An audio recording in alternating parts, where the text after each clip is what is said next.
আরে ভাই, তুমি এখানে? হ্যাঁ বৌদি, দাদা কোথায়? তোমার দাদা তো এখনো অফিসে। আচ্ছা, আসলে বৌদি আমি একটা জব পেয়েছি। আমি প্রথম মাসের মাইনা পেয়েই এখানে এসেছি দাদাকে দেওয়ার জন্য।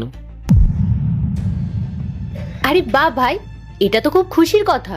কিন্তু তুমি যখন প্রথম মাসের মাইনে পেলে, তাহলে তো সেই টাকা থেকে কিছু টাকা ভগবানের কাছে অর্পণ করা উচিত। তা না করে তুমি তোমার দাদাকে দিতে এসেছো। বৌদি আমি জানি যে প্রথম ইনকামটা ভগবানকেই দিতে হয়, সেই কারণেই তো আমি এখানে এসেছি, আমার ভগবানকে দেওয়ার জন্য। আর আমার কাছে আমার দাদাই আমার ভগবান। বলো না বৌদি, দাদা কোথায় আছে? আমি সেখানে গিয়ে টাকাটা দাদাকে দিয়ে দেবো। তাহলে তুমি এক কাজ করো ভাই, তুমি একটু বসে যাও, তোমার দাদা কিছুক্ষণের মধ্যেই চলে আসবে, তখন তুমি নিজের হাতেই টাকাটা দিয়ে দিও। না না বৌদি, আমি এখন বসবো না। তুমি এক কাজ করো, দাদা আসলে এই টাকাটা দাদাকে দিয়ে দিও। কারণ তুমি তো জানোই দাদা আমার উপর কতটা রাগ করে আছে। আর সত্যি কথা বলতে আমি দাদাকে খুব ভয় পাই। ও ভাই, আমি জানি তুমি তোমার দাদার ব্যবহারে খুব কষ্ট পেয়েছো, কিন্তু তুমি বিশ্বাস করো, তোমার দাদা যেটা করেছে না, সেটা তোমার ভালোর জন্যই করেছে। রাহুল, দেখো, আমার মনে হয় তুমি ভাইয়ের সাথে এই ব্যবহারটা করে একদমই ঠিক করোনি। হ্যাঁ মানছি ও কোনো জব করে না, কিন্তু তুমি দেখো, ও কিছুদিনের মধ্যে ঠিক কোনো না কোনো জব পেয়ে যাবে। আর ও তো অনেক স্ট্রাগল করছে বলো। আর তুমি একটা কথা ভাবো, আশেপাশের লোক যদি জানতে পারে যে তোমার বাবা মা চলে যাওয়ার পর তুমি তোমার ভাইয়ের সাথে এরকম ব্যবহার করছো, তাহলে ওরা কি ভাববে বলো তো। রাহুল, আমার খুব ভয় করছে জানো। মনোজ এখন অনেকটাই ছোট, ও যদি রাগের মাথায় কোনো একটা বাজে কাজ করে ফেলে, তাহলে কি হবে বলো তো। পূজা, আমার ভাইয়ের ওপর আমার সম্পূর্ণ বিশ্বাস আছে। ও কোনো খারাপ কাজ করতে পারে না। ও যে কাজটা করবে ভালো কাজই করবে। ও জীবনে বড় কিছু করতে পারবে। আর ও এগুলো তখনই করতে পারবে যখন ওর পেছনে কেউ থাকবে না, যখন ওর কাঁধে সেই দায়িত্বটা পড়বে। আচ্ছা পূজা, তোমার কি মনে হয় যে ভাইকে আমি আমার প্রাণের থেকেও বেশি ভালোবাসি, সে বাড়ি থেকে চলে যাওয়ার পর আমি খুশিতে আছি? আমি এই সব কিছু করেছি শুধুমাত্র ওর ভালোর জন্য, যাতে ও জীবনে কিছু করতে পারে, জীবনে ভালো কিছু অ্যাচিভ করতে পারে। বাবা মা আমাদেরকে ছেড়ে চলে যাওয়ার সময় আমাকে অনেক বড় একটা দায়িত্ব দিয়ে গেছিল, আমার ভাইয়ের দায়িত্ব। ওনারা আমাকে বলেছিল আমি যেন আমার ভাইকে নিজের ছেলের মতন করে ভালোবাসি, ওর খেয়াল রাখি। আর প্রত্যেকটা বাবারা তো এটাই চায় যে তার সন্তান যেন জীবনে বড় কিছু হতে পারে। আর পূজা, তোমার কি মনে হয় আমি ওকে সারা জীবন আগলে রাখতে পারবো না, ওর খেয়াল রাখতে পারবো না? কিন্তু তুমি একবার ভাবো তো, যখন আমি থাকবো না তখন ওর কি হবে, ও কি করবে? আমিও সবসময় এই দুশ্চিন্তাটাই করি। আর এই কারণেই আমি এই ডিসিশনটা নিতে বাধ্য হয়েছি। ওকে আমি বাড়ি থেকে বার করে দিয়েছি। আর আমি না এটা খুব ভালো করে জানি, ও জীবনে বড় কিছু করবে, তারপরে এই বাড়িতে ফিরবে। বৌদি, তোমার কি মনে হয় দাদা আমার সাথে এরকম করলো বলে আমি দাদার উপর রাগ করে আছি কিংবা ওকে খারাপ ভাবছি? না বৌদি, আমি সেরকম একদমই ভাবছি না। আমি জানি যে দাদা আমাকে কতটা ভালোবাসে, আমি নিজের চোখে দেখেছিলাম সেদিন। ঠাকুর, আমি তোমার কাছ থেকে কিচ্ছু চাই না। তুমি শুধু দেখো আমার ভাইটা যেন ভালো থাকে, ওর জীবনে ওর যা যা রেসপন্সিবিলিটিস আছে সেগুলো সব যেন ও পালন করতে পারে। ঠাকুর, আমি আমার জন্য কিচ্ছু চাই না। আমি তো আমার জীবনটা কোনোরকমভাবে কাটিয়ে দিতে পারবো। আমি চাই আমার ভাই অনেক সাকসেসফুল হোক, ও জীবনে অনেক বড় হোক, অনেক কিছু অ্যাচিভ করুক। ও জীবনে এমন এমন কিছু অ্যাচিভ করুক যেগুলো আমিও জীবনে কোনোদিনও পাইনি। তুমি শুধু ওর একটু খেয়াল রেখো, তোমার কাছে ব্যাস আমার এইটুকুনি চাওয়া।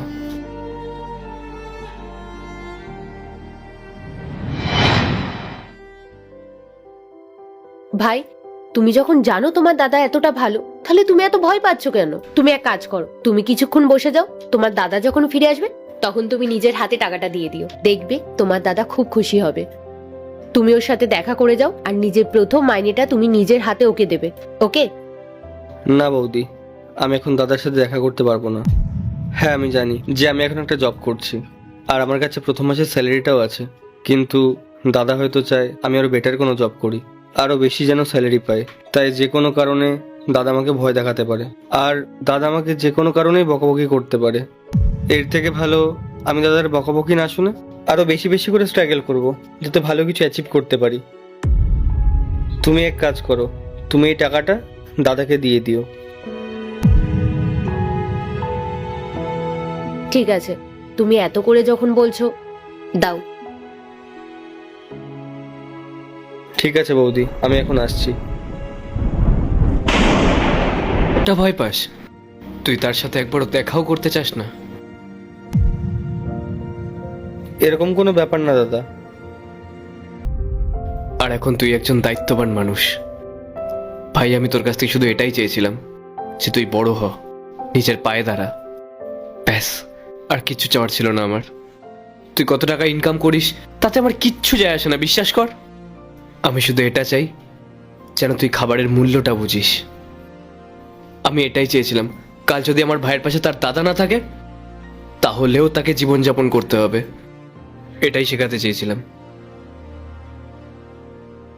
আমি আজকে বুঝতে পেরেছি আমার ভাইকে আমি যে পানিশমেন্টটা দিয়েছি সেটা কাজে লেগেছে। ভাই, এবার আমি তোকে বলছি, তোকে এই জব টপ কিচ্ছু করতে হবে না। তুই মন দিয়ে পড়াশোনা কর। তোকে আরো বড় কাজ করতে হবে, অনেক বড় হতে হবে। তোর এই দাদা তোর সব সময় পাশে আছে। আমি শুধু এটাই চাই যে তোর জীবনে যতই টাফ সিচুয়েশন আসুক না কেন, তুই যেন সমস্ত সিচুয়েশনে সার্ভাইভ করতে পারিস, বুঝলি? ভাই, হ্যাঁ দাদা বল। বলছি বাইরে খুব ঠান্ডা, আমি তো কাজে যাচ্ছি, তোর জ্যাকেটটা একটু দিবি? হ্যাঁ,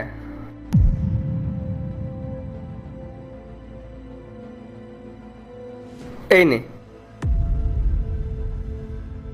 ধন্যবাদ ভাই। আরে ঠিক আছে, কোনো ব্যাপার না, তুই সাবধানে যাস।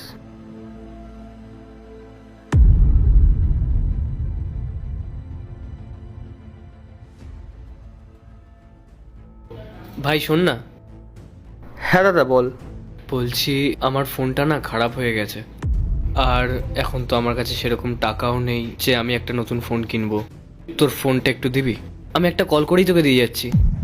হ্যাঁ দাদা, নে না, এনে। দাদা শোন না, বলছি এই ফোনটা আমাকে আর ফেরত দিতে হবে না। এই ফোনটা তুই তোর কাছে রেখে দে, আমি একটা নতুন ফোন নিয়ে নেব। কিন্তু ভাই। আরে কোনো কিন্তু না, আমি এমনি তো ফোনটা চেঞ্জ করতাম, তুই এই ফোনটা রেখে দে। ঠিক আছে ভাই।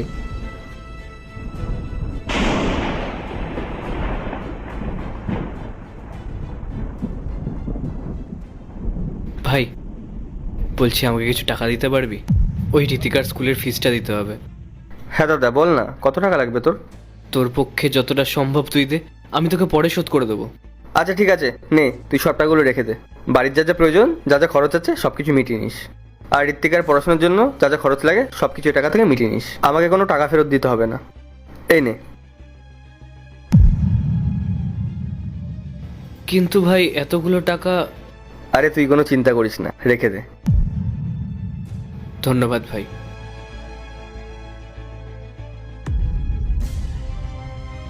আচ্ছা মনোজ, আমাকে তুমি একটা কথা বলো তো, তোমার দাদা সবসময় তোমার কাছে এটা ওটা কেন চাইতে থাকে? মানে? মানে আমি এটা বলতে চাইছি যে তোমার দাদা সবসময় তোমার কাছেই কেন এটা ওটা চায়? দাদার কাছে সেই জিনিসগুলো নেই, সেই কারণে আমার থেকে চায়।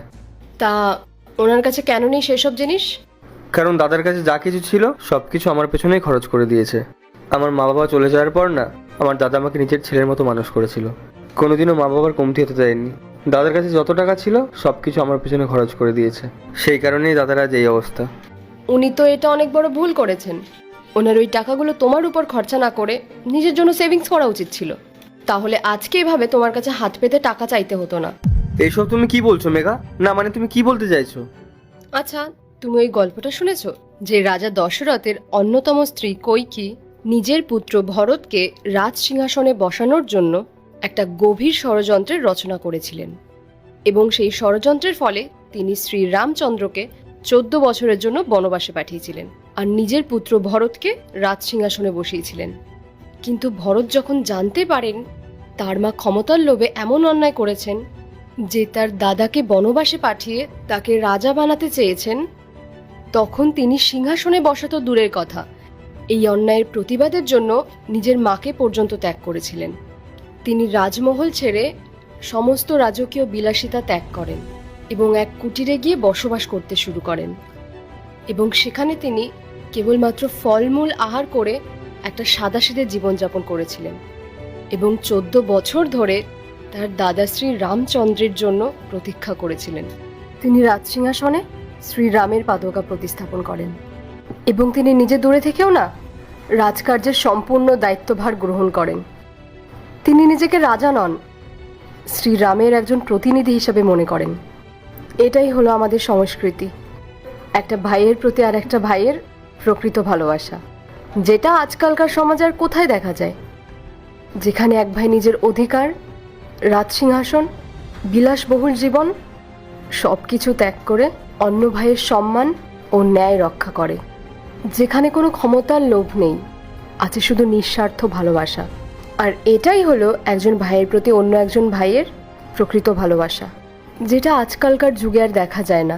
আচ্ছা মনোজ, তুমি আমাকে একটা কথা বলো তো, ছোটবেলায় যখন তোমার কোনো কিছু প্রয়োজন হতো তখন কি সেটার জন্য তোমাকে চাইতে হতো, নাকি তুমি না চাইতেই সব কিছু পেয়ে যেতে?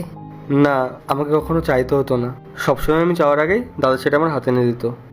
মনোজ, আমি এতক্ষণ ধরে তোমাকে এটাই বোঝানোর চেষ্টা করছি, তুমি যদি তোমার দাদাকে সত্যিকারের ভালোবাসতে না, তাহলে তোমার দাদাকে তোমার কাছে এভাবে এসে বারবার চাইতে হতো না। উনি সব কিছু চাওয়ার আগেই পেয়ে যেতেন।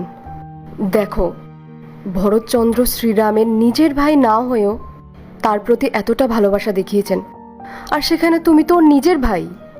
মনোজ, সবসময় সব ক্ষেত্রে শুধু বড়দেরই দায়িত্ব থাকে না, কখনো কখনো ছোট হয়েও কিছু দায়িত্ব পালন করতে হয়।